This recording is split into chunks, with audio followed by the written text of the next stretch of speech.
Bismillahirrahmanirrahim. Alhamdulillahi muwafiqil ula hamdan yuwafi birrahum mutakamilan summa sholatu ala nabil mustafa wal ali ma'sufin wa tubain wila amma ba'd. Melanjutkan ngaji kitab Kopi dan Rokok, masih di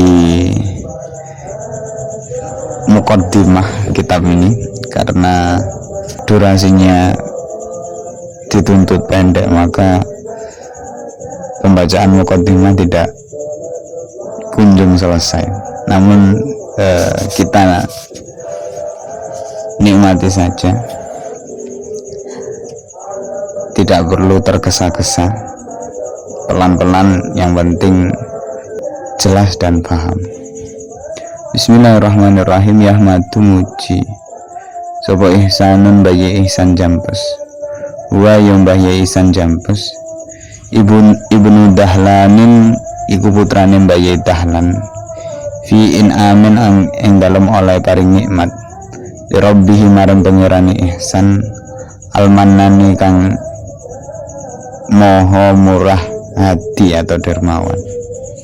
Dalam bait ini pengarang mengulang kembali memuji Tuhan atau berhamdalah, yakni yang pertama dalam jumlah ismiyah pada bait pertama atau bait yang kemarin telah kita kaji bersama, dan yang kedua dalam jumlah fi'liyah, yakni pada bait ketiga ini.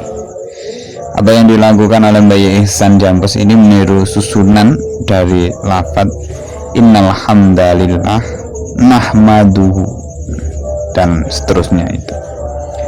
Dari bait ini juga kita tahu bahwa Bayi Ihsan adalah putra dari Yai Dahlan Jampes, Kediri, Jawa Timur.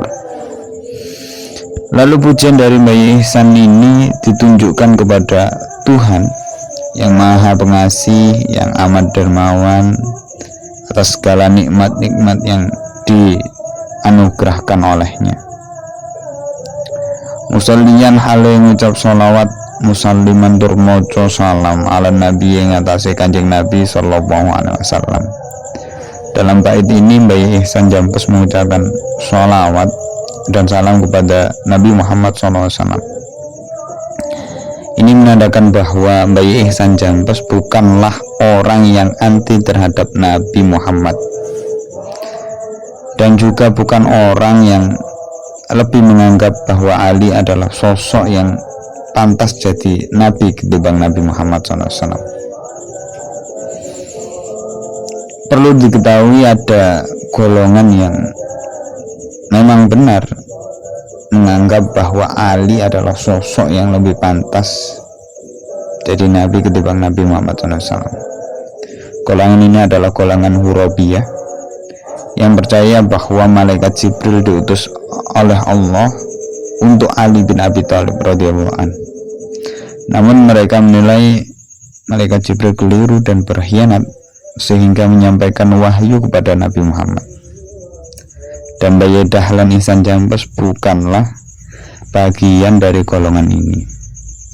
Buktinya, beliau dengan tanpa aling-aling bersolawat dan bersalam kepada baginda Nabi Muhammad SAW.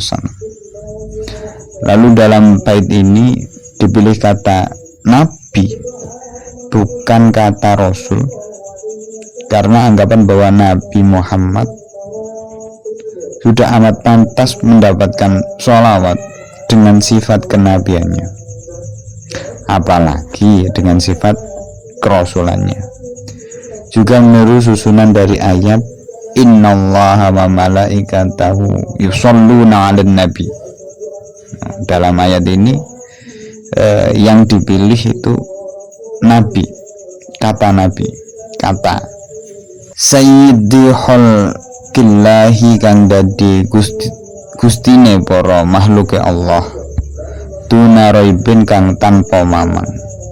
Dalam penggalan bait ini Nabi Muhammad SAW disifati sebagai sayyidnya semua makhluk,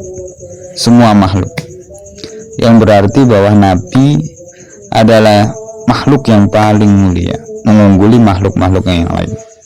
Pujian yang diberikan oleh pengarang kitab ini adalah pujian yang dilontarkan dengan tanpa ragu-ragu sedikit pun, tapi juga tidak berlebihan, karena berdasarkan pada dalil satu hadis, ana sayyidu waladi adamin la fakhro, aku adalah sayyidnya anak turun Adam.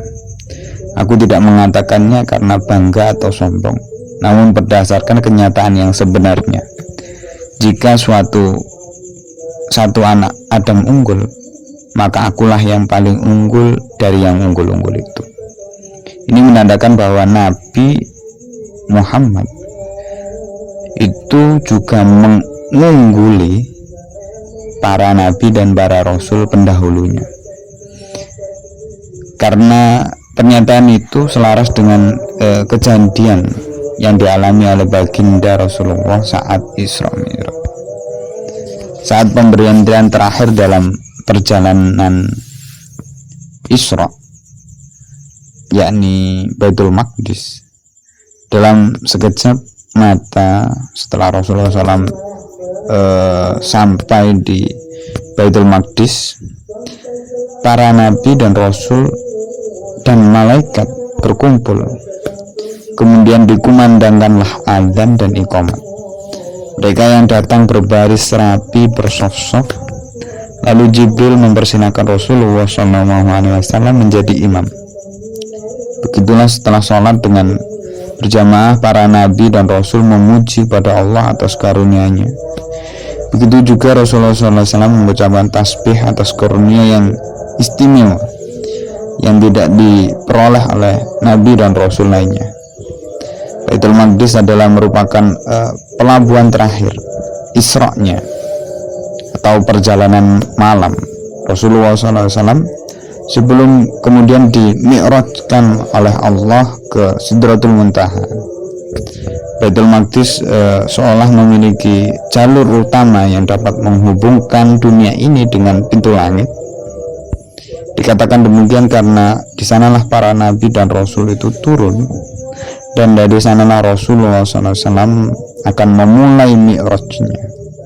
Adapun mengenai sholat jamaah bersama para nabi dan rasul dan Nabi Muhammad SAW sebagai imamnya, merupakan sebuah bukti bahwa mereka para nabi dan rasul itu menjadikan Rasulullah SAW sebagai wasilah menuju Allah.